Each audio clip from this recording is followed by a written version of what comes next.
왜 수포자가 많이 생길 수밖에 없나요? 추상적인 정보를 처리하는 뇌가 인류가 해본 지가 별로 안 됐죠. 추상적인 정보를 처리하는 건 일종의 기술이고, 마치 우리가 검도나 태권도를 배우는 것처럼 아주 많은 반복을 통해서만 가능한 일인데, 그걸 마치 개념을 이해하면 누구나 되는 것처럼 하고 있다는 게 네. 굉장히 큰 문제다.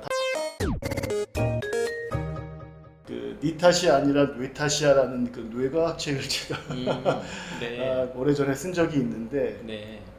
그러니까 계속 고민은 그랬습니다. 그러니까 수라는 게 결국 그 쉽게 이해하기가 어려운 과목인데 왜 그럴까? 그 다른 과목과 달리 우리가 수포자라는 말을 많이 쓰는데 그럴 수밖에 없는 뇌과학적인 이유가 있을까? 그래서 그게 한 10여 년 전부터 제가 지금까지도 계속 고민하는 분야 중에 하나고요.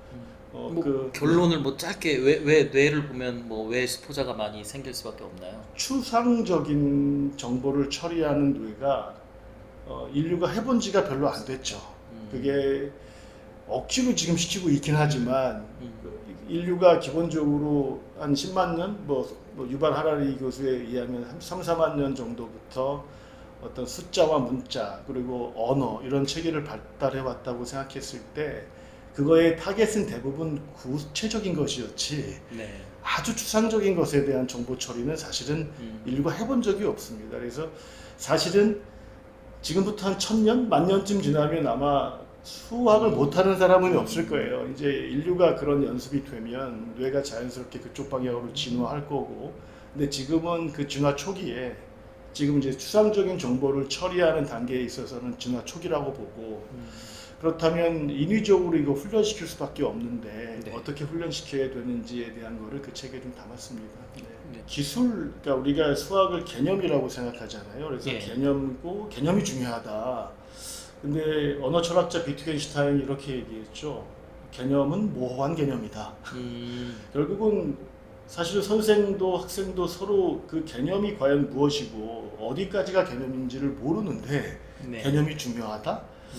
납득할 수 없는 얘기죠. 그러니까 말하는 사람이나 듣는 사람이나 누구도 납득할 수 없는 얘기를 서로 하고 있는 건데 네. 저는 기술이라고 생각해요. 그러니까 여기서 포인트는 추상적인 정보를 처리하는 건 일종의 기술이고 마치 우리가 검도나 태권도를 배우는 것처럼 아주 많은 반복을 통해서만 가능한 일인데 그걸 마치 개념을 이해하면 누구나 되는 것처럼 하고 있다는 게 네. 굉장히 큰 문제다. 다시 말하지만 인류가 한 1000년, 만년쯤 지나서 그게 뇌 체계에 들어오면 우리가 어렸을 때 언어를 습득하는 것처럼 수학을 습득하는 일이 어렵지 않을 거예요. 근데 지금은 네. 자연적으로 습득하는 건 거의 불가능하다. 몇몇 타고난 사람들을 제외하고는 아예 불가능한 일을 시키고 있는 거다. 그래서 수학을 개념적으로 바라보는 것은 오류다. 현 상황에서는 오류다.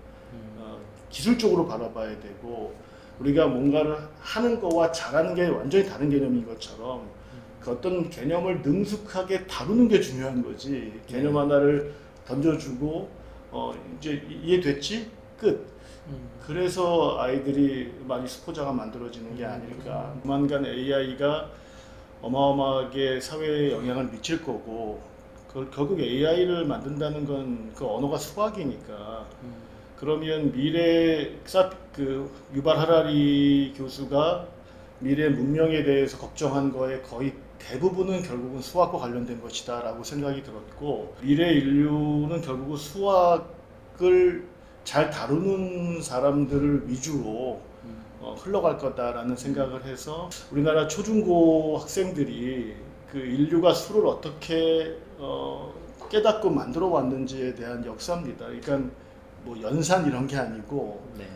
그냥 교양서로서 초등학교 한 고학년부터 고등학생 성인까지 편하게 볼 수 있는 책이고요. 그래서 보시면 몇만 년 전에 인류가 수라는 개념이 전혀 없을 때부터 어떻게 해서 수라는 것을 인지하고 그리고 그걸 숫자까지 만들어서 지금이 오게 되었는지에 대장정이 쓰여 있어서 한번 보시면 도움이 될 것 같고요. 원래도 그런 의도를 가지고 썼지만 사실은 초등학교 학부모님이 사실은 저는 이 책이 타겟이었어요. 부모님이 먼저 읽으시고 그리고 초등학교 만약에 자녀분이 있으시다면 그 자녀분하고 같이 그 뭐 덧셈 뺄셈부터 뭐 분수, 소수 이런 개념들을 같이 공부하실 때 이 배경을 좀 설명해 주시고 학생이 고학년이 되면 이제 한번 읽어봐라 이렇게 한번 그 던져주시고 같이 스터디를 하시는 것도 좋지 않을까. 이렇게 부모님께서 꼭 한번 초등학교 저학년이나 유치원